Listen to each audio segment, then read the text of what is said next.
So might take them another minute or two, but welcome everyone. I'm Jessica Davenport. I'm the Coastal Conservancy's Bay Area Regional Manager. And as I said, please feel free to introduce yourself by typing your name and organization into the chat. Also, as questions come up, please type them into the Q&A, not the chat, and we'll be answering them after the presentation. So we're going to focus on the 2024 climate bond today and our funding priorities and requirements. After my presentation, we'll have time for Q&A, and then there'll be a chance for you to speak with specific staff in the breakout rooms if you want to. So at the Conservancy, we work with others along the California coast and coastal watersheds and in the San Francisco Bay Area to protect and restore coastal resources, to help people get to and enjoy the coast, and to enhance climate resilience. Next slide, please.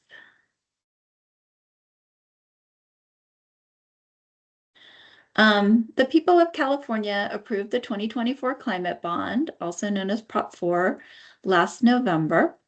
Overall, the Conservancy was allocated almost 10% of this $10 billion bond act.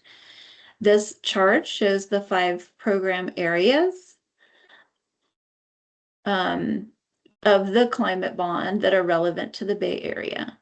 For each program area, the top line is the total amount allocated to the Conservancy for that program, and the bottom line is the amount that was proposed in the governor's budget for appropriation of the Conservancy in the 2025 budget.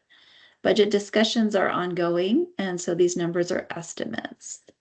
A majority of the funding is for coastal flooding and coastal resilience. The other pots are for specific geographies or programs. One thing to note is that for all of the program areas except wildfire resistance, the estimated 2025 appropriation is based on a plan for rolling out the bond funds over 5 to 10 years. But almost all of the wildfire money has already been appropriated. The 2024 climate bond will fund similar work to what we've been funding over the past few years with general fund coastal resilience money, and it will continue to support our goals and objectives identified in our strategic plan. Next slide, please. This slide again shows the proposed fiscal year 2025 to 26 allocations, but for the whole Conservancy. Several program areas did not apply to the Bay Area region. We'll explain the 3 program areas in the bond that are most relevant to you. Next slide, please. First, for coastal flood management, there's almost $33 million proposed for the next fiscal year. The coastal flood management funding will support coastal and combined coastal and river flood management projects. Projects can address both current flooding and future flooding due to sea level rise. This funding is specific for projects located within developed shoreline areas, including areas with critical community infrastructure, such as transportation and port infrastructure. Funds are targeted to multi-benefit projects that improve public safety and shoreline resilience, including strategies using natural or nature-based features. Next slide, please. So some examples that we funded in the past of coastal flood management projects are the Southern Embarcadero Resilience and Enhancement Project and the Millbrae and Burlingame Shoreline Resilience Project. These are both planning projects with flood risk reduction benefits for highly developed areas with lots of critical infrastructure. The grantees are exploring the feasibility of nature-based features as part of their planning processes. Next slide, please. For coastal resilience for the coming fiscal year, the proposed allocation is about $51 million, with $20 million specifically for San Francisco Bay Area projects.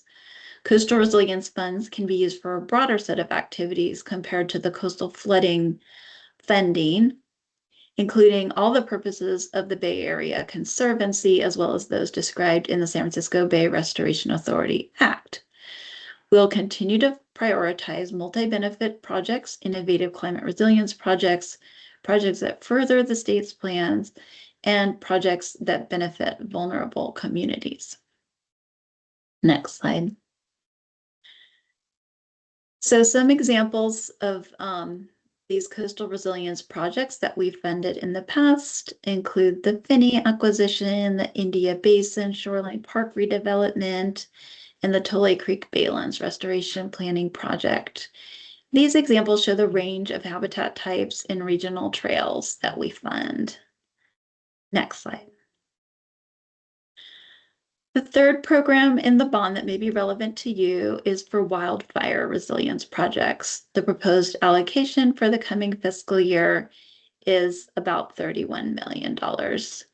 We will continue to work on wildfire resilience with a high priority on forest management efforts in the wildland-urban interface and projects that incorporate workforce development designed to create career pathways for individuals from disadvantaged and vulnerable populations. We had a Coastal Conservancy wildfire funding webinar last month, and you can find a recording and slides as well as more information about our grant-making priorities related to wildfire resilience by going to that program page on our website. Next slide. So some examples of wildfire resilience projects we've funded in the past are the Tamiya Nation Cultural Fire Stewardship Program and the East Bay Regional Park District's Wildfire Resilience Project. These projects highlight our support for tribes and for both state and regional parks. Next slide. So what makes a project a high priority for the Conservancy and the Climate Bond? I'll list our selection criteria in a moment, but one of the most important is prioritizing equity. This is true in our strategic plan and in the Climate Bond. 40% of climate bond funding must provide meaningful and direct benefits to disadvantaged or vulnerable communities, and 10% of those funds must provide benefits to severely disadvantaged communities. Next slide. Another very important tool guiding our work is our strategic plan. To be competitive for our funding, a project must meaningfully advance one or more of our strategic goals. Our strategic plan for 2023 to 2027 lays out our vision, goals, and measurable objectives with a focus on 4 particular areas. The first goal we just covered, which is to prioritize equity. Then goal 2 relates to enjoy the coast. Under this goal, we will fund projects like building trails, recreational facilities and amenities, and expanding accessibility for people with disabilities. Our Explore the Coast program and Coastal Stories programs also fall under this goal, but have a different application process and deadline, which we aren't covering today. Goal 3 is to protect and restore the coast. We do this by funding projects that acquire land or conservation easements, restore or enhance habitats, and protect and enhance working lands. Our 4th goal is our Climate Ready goal. This focuses on projects that help coastal communities adapt to sea level rise, increase wildfire resilience, and provide multi-benefit nature-based climate adaptation. Next slide. So our project's selection criteria include helping to accomplish our strategic plan, being a good investment of state resources, including a serious effort to engage tribes. The benefits should be sustainable or resilient over the project lifespan. The project delivers multiple benefits and was or will be planned with meaningful community engagement and has broad community support. Next slide. So who is eligible for a Coastal Conservancy grant? Public agencies, nonprofits with 501c3 status, federally recognized tribes, and non-federally recognized tribes and others via a fiscal sponsor. Next slide. Eligible project types include planning that is project specific, for example, design, CEQA, permitting, etc., construction or implementation projects, and land acquisition projects. Some of the lower priority or ineligible types of projects are planning that is not project specific, research, development of tools, and general monitoring that is not part of a project. Next slide. So our application process, we are accepting applications continuously, or a rolling process, as we call it. And so the process goes like this. We accept the requests for consultations, and we may invite a pre-application, or you can just submit a pre-application, and there will be 60 days for us to give a response to you. And if the response is to submit a full application, that will be on your timeline to submit that. But once we have received it, we again have 60 days to respond. And then if the project is going to be supported, we will seek approval from the Conservancy board, and we'll work with you to get the information we need to prepare for a board meeting. If the board approves the funding for your project, staff will guide you through getting a grant agreement in place and other documentation required before you start work on your project. Next slide, please.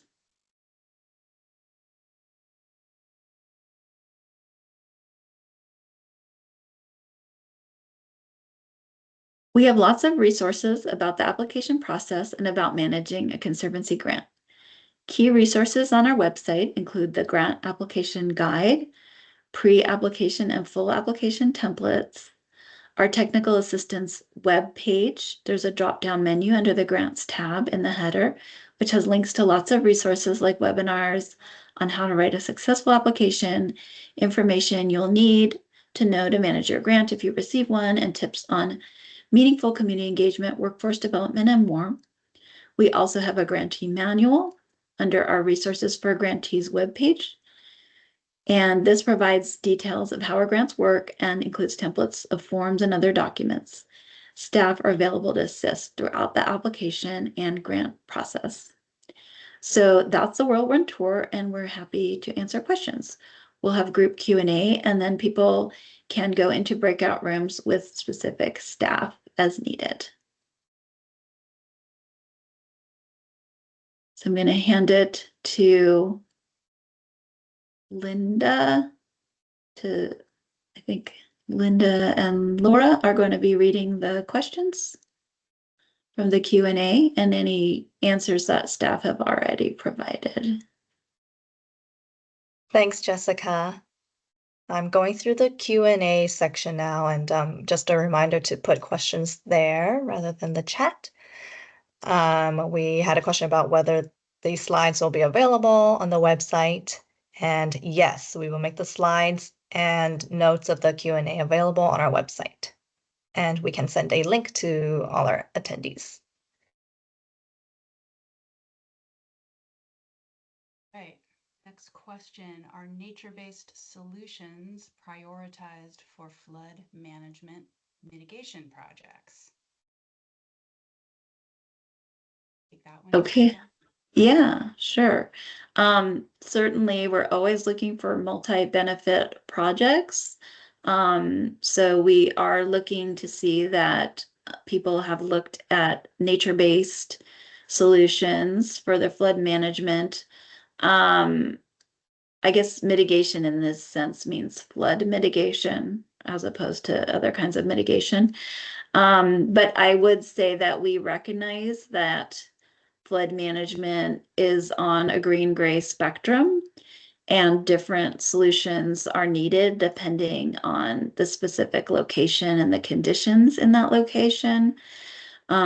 So even within very hard flood management options like a seawall, there can still be nature-based components of that. So we would definitely want to see that people are looking at that, but also recognize that, you know, there's a wide range of green and gray solutions.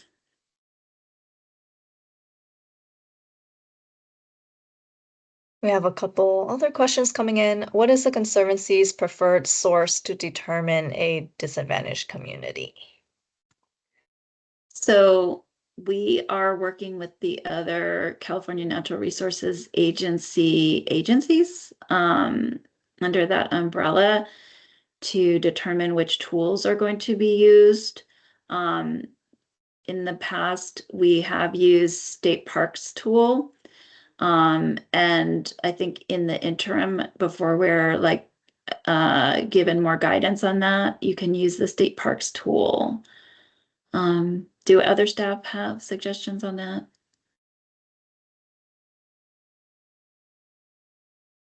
I see Linda nodding, so. I can share a link as well. Great, thank you. Right, another question from Tegan. Can you please explain more about the budget allocation you shared for each program? That allocated over multiple years? Is it additional funds to regular budgets or replacing budgets that were cut? Just trying to understand how the funding is being deployed over the entire 10-year bond period. Yeah, so in response to the first question, we have the only one that has all, well, again, the budget isn't set for the coming fiscal year. We are still waiting for the legislature to make those allocations. So the numbers that we showed were from the governor's proposal back in January. However, we are expecting, with the exception of wildfire, which has been pretty much fully allocated, we're expecting the others to roll out over 5 to 10 years.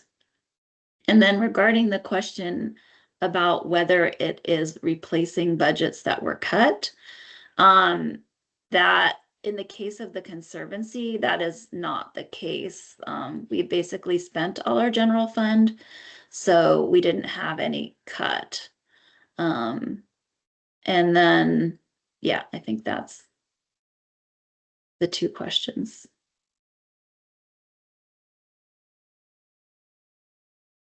Because we don't tend to have a lot of general fund, but we did because we had budget surpluses for a few years. So we did have a lot of general fund, but then we used it. So we didn't get any that's being cut.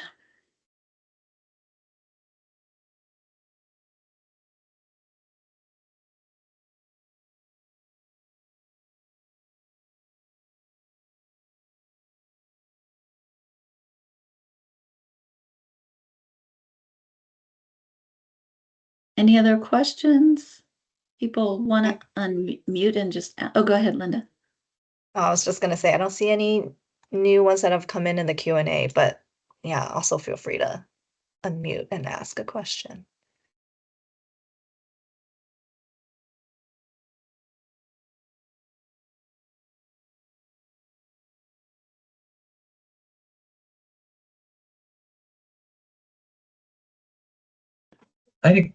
Can you hear me?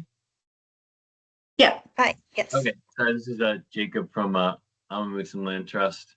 For my confusing background. I had a question just about land acquisition and stewardship work. So I'd heard that really for for stewardship kind of work, it would need to be connected to land acquisition, and I wasn't sure any details about that, how the two kind of go hand in hand, if that needs to be like that the budget items need to be like some stewardship and some for land acquisition, or if it's just like the general project needs to be connected. That makes sense? Yeah, so generally acquisition is its own project with its own budget. Just really focuses on the acquisition itself. Stewardship is not generally funded unless it relates to some of our other goals, like workforce development, and on the ground, like improvement of natural resources to benefit species or adapt to sea level rise or other kinds of climate resilience. But generally, yeah, stewardship as an ongoing operations and maintenance is not generally funded. It has to be a project that has a specific improvement goal. And that would be the case also for more of just like a stewardship and land management plan to kind of accompany the acquisition plan. So if that makes sense, that's kind of more of what I'm asking, I guess, is that, you know, thinking about if you're acquiring the lands, then, you know, obviously then there's the stewardship plan or just afterwards that could be developed before, during, or kind of after the acquisition. And so in our case, it's something that we're like developing simultaneously. And so I guess that's the question, if that would be eligible as part of like the land acquisition.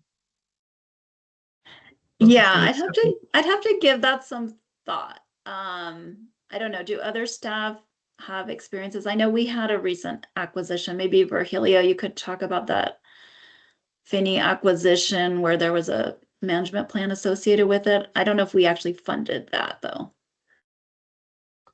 Yeah, well, with the Finney acquisition, that project was being tied with an existing wildfire resilience project that funded the forest health management plan.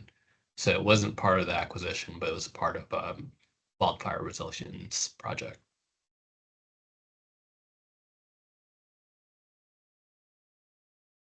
Do other staff have experience with that? Um, Having a plan developed related to an acquisition. I think it would be rare if it has happened.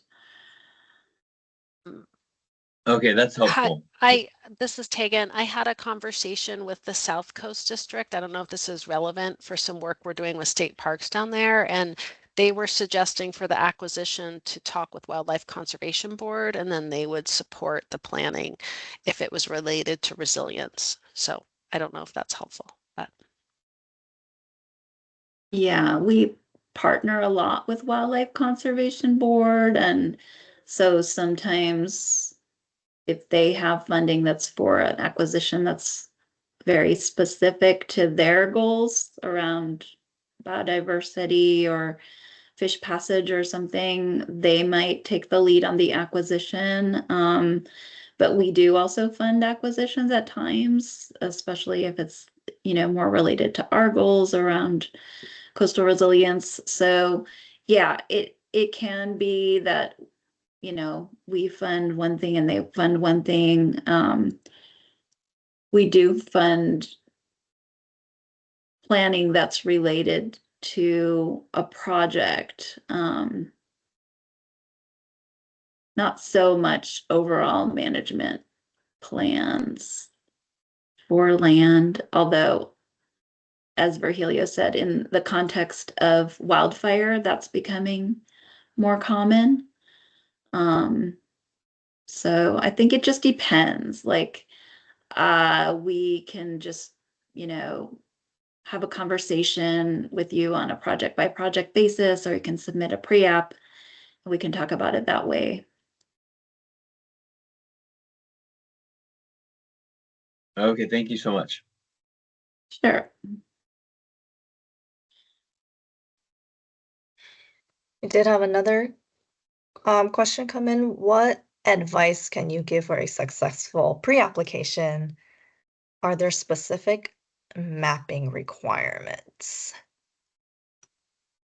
I would say we do encourage people to reach out with an email to me first before a pre-app, although you can just submit a pre-app. And there aren't specific mapping requirements. I would say if it is an acquisition, for the full application, we do ask people to use the Conservation Lands Network tool to show the various criteria, how it shakes out as far as if it's an essential land or a part of a wildlife corridor and things like that. But for other projects, the mapping really just depends on the project and what's most meaningful in giving the context of the project or the specifics of the project itself and the elements that are being proposed.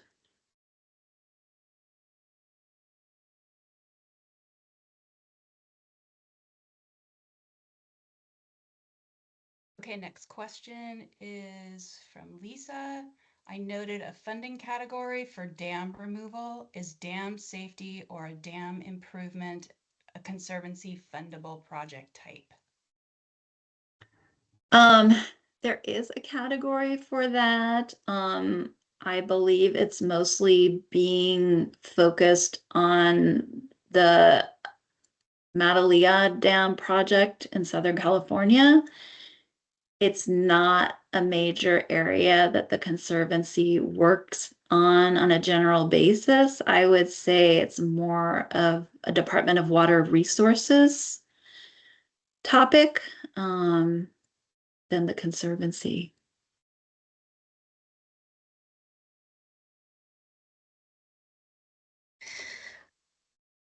Another question, how many applications do you receive and how many get through to the second phase, which I assume means the full application phase? Well, we are receiving applications on a rolling basis, so we don't have a set number of applications that, we receive. As for how many get through to the second phase, depends on the conversations from the consultation process, and whether, your project, as described in the pre-application, meets the Conservancy's funding priorities. Jessica, do you want to add to that? Yeah, I think, we would have those statistics probably like at the end of the year. We could, summarize that, but I don't know that now would be a good time to summarize it. But I think you're probably looking for more like a general idea, like do half of them get through or whatever. I I I would say we don't have enough data really to like calculate that right now. I would say that we get a lot of inquiries and we try to save people's time and energy by letting them know if they are a good fit for Conservancy funding or if they would be a better fit for another grant program that we're aware of. And then so by the time that people are submitting a pre-app, they if they have consulted with us, there's a good chance that they are a good fit for our funding. And then it would just be a matter of the staff doing an analysis of the benefits that they seem to be providing as to whether they get through to the full application phase. We do have limited funds in any given fiscal year. We don't know what they are yet. So that available funding is another factor of whether we would push things from the pre-application to the full application phase. If it's a really huge ask and we are at a stage in our process where maybe we've already gotten approval from our board to spend a large amount of what we had, then we wouldn't push it to the full application phase at that time. So it all depends on timing, the amount requested, the benefits that it would be providing, and so forth. But we certainly don't push everything from the pre-app to the full application phase because the whole point is to save people time and energy by only pushing through the ones that have the best fit with our criteria, our strategic plan, etc.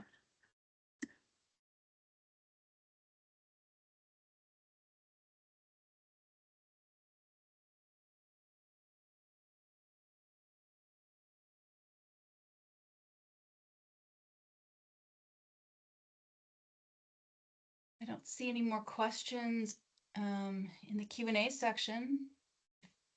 Feel free to ask questions out loud if you have any.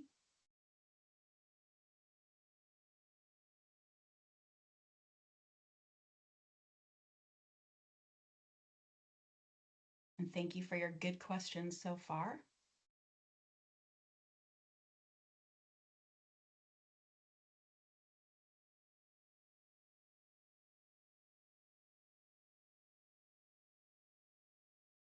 Well, I Hi, guess we never know. hello. Sorry, go Hi. ahead.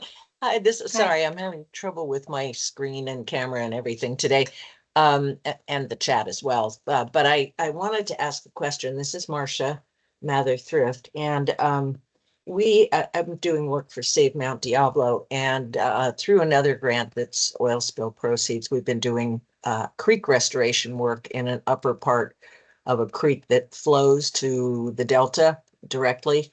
And I'm wondering if something like that could be considered part of the coastal resilience or coastal restoration work. Yeah, so flowing to the delta isn't a reason to exclude it. We fund projects in all 9 Bay Area counties. The whole county is eligible. So all of Contra Costa County is eligible. And we do fund creek restoration work. That's part of the Bay Area Conservancy's mandate to restore habitats. So yeah, that would be eligible. Great, thank you.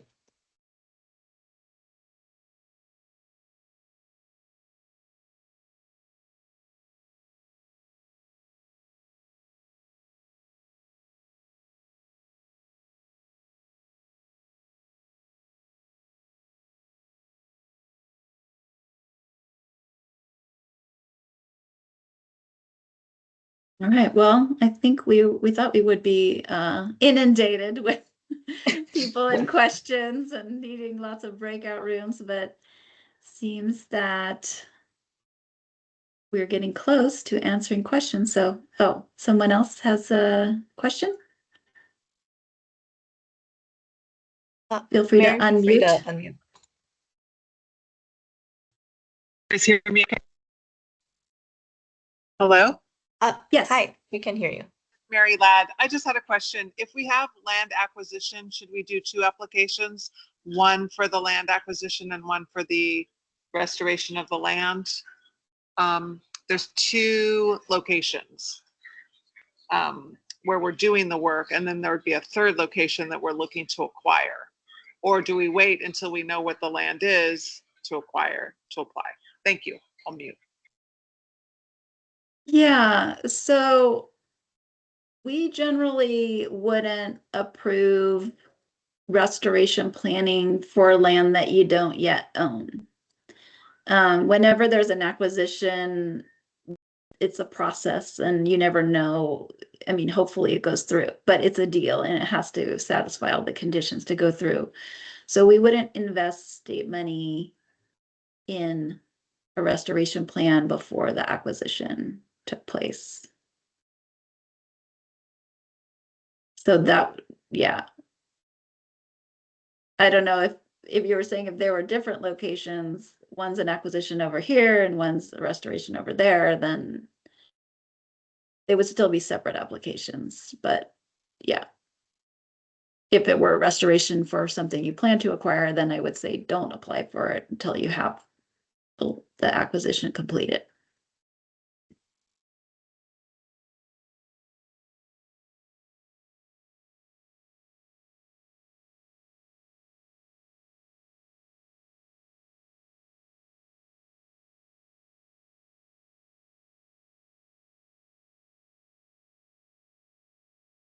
Laura Feinstein said that we've given so much helpful information over the past couple months that there are very few questions. And thank you. Thank you, Laura. Oh, good.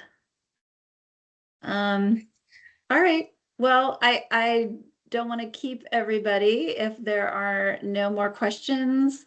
I would just say thank you for attending, and we will collect all the general questions and share a summary of the Q&A, and you should feel free to follow up by email for project consultation or submit a pre-app, and feel free to email us with any other questions. And have a great rest of your day. Thank you, everybody. Thank you all. Thanks, everyone.